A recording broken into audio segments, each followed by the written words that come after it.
اس میں سے ایک جملہ یہ تھا کہ دیکھو ممبر سے میری طرف سے ایک پیغام ضرور پہنچا دینا کہ ولایت میں، توحید میں، عشق اہل بیت میں کوئی شخص قابل اعتبار نہیں ہو سکتا جب تک اس کے دل کی کیفیت یہ ہو کہ اگر اسے پوری کائنات بھی سونے چاندی اور جواہرات کی دے دی جائے، اس کے مقابل میں کہا جائے کہ سوئی کی نوک کے برابر بھی دل میں دشمن زہرا کے لیے گنجائش پیدا کر لے تو وہ اس آفر کو ٹھکرا دے۔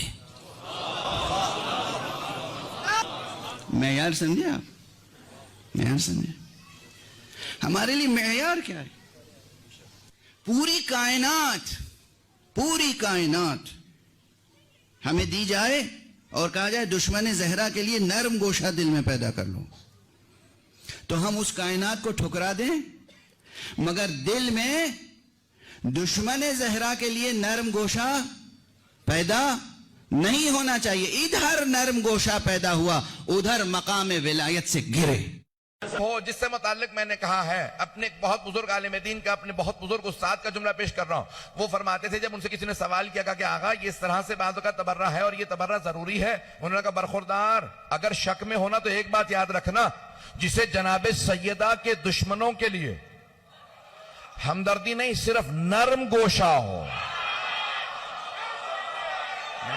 میں نے بات مکمل نہیں کی ہے، سارے مجمع کی توجہ ہو کہ ہمدردی نہ رکھتا ہو، ماننے کی بات ہی نہیں ہے، صرف نرم گوشہ رکھتا ہو، دل میں سافٹ کارنر ہو، نرم گوشہ، تو جناب سیدہ کی شفاعت بھول جائے۔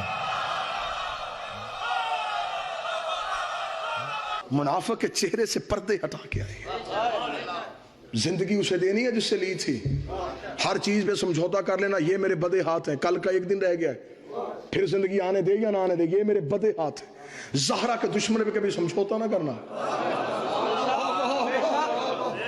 مولا فرماتے ہیں جو ہماری دادی کے دشمن پہ سوچ کے لعنت کرتا ہے، ہم 14 اس پہ لعنت کرتے ہیں۔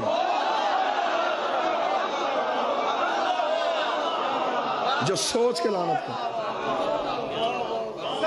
ہم نے فرمایا ایک ادھر ہے ایک ادھر، یہ لکھے تو یہ فارغ، یہ لکھے تو یہ فارغ، تجھے وہ عمل بتاؤں وہ عمل بتاؤں وہ عمل بتاؤں کہ جیسے دونوں مصروف ہو جاتے ہیں۔ کہ مولا بتائیے، فرمایا فاطمہ کے دشمنوں پر لعنت کیا کر۔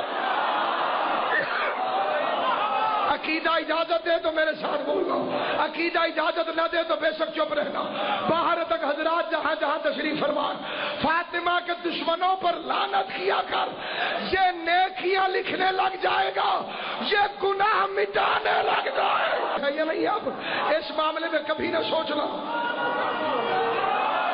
فاطمہ زہرا کے دشمن کے بارے میں اگر ہم جانتے، ہم کسی کو پہچانتے، دوری ہے کہ اگر ان کا ذکر ہوگا ہم اٹھ کے چلے جائیں۔ اٹھ کے چلے جانا سب سے بڑا تبرہ ہے۔ پاکستان کو میں نے دکھایا بول ٹی وی پہ کہ جہاں یہ نام لیے جائیں گے میں تبرہ کر رہا ہوں، اٹھ کے جا رہا ہوں۔ بچوں سے کہا کہ وہ اٹھ کے چلے جاتے ہیں، بھائی کون سمجھائے؟ ان کو کسی نے سکھایا تھوڑی ہے۔ جب جوان نہیں سنتے تو میں بڑھاپے میں کیسے سن لیتا؟ اس لیے میں نے برات اختیار کی اور اٹھ کے چلا گیا۔ جو بول رہے تھے ان سے بھی برات کی، جس کے بارے میں بول رہے تھے اس سے بھی برات کی، پورے بول سے برات کر دی۔ میں دور ہو گیا۔ دور ہو جانا، اٹھ کے چلے جانا تبرہ امن ہے۔ اسی لیے امام صادق نے فرمایا کہ اگر کوئی میری جدہ طاہرہ سیدہ زہرا کے دشمنوں کی نسبت ذرہ برابر اپنے دل میں نرمی رکھتا ہو، نرم گوشہ رکھتا ہو، کہ شاید ان کی معافی قبول ہو گئی ہو، شاید ان کی توبہ قبول ہو گئی ہو، تو قیامت کے دن جنت دور کی بات ہے، جنت کی خوشبو سے بھی محروم رہے گا، ہماری شفاعت سے بھی محروم رہے گا۔ نہ گنجائش نہیں ہے۔ اگر کوئی ہمدردی رکھتا ہے تو شامل ہے۔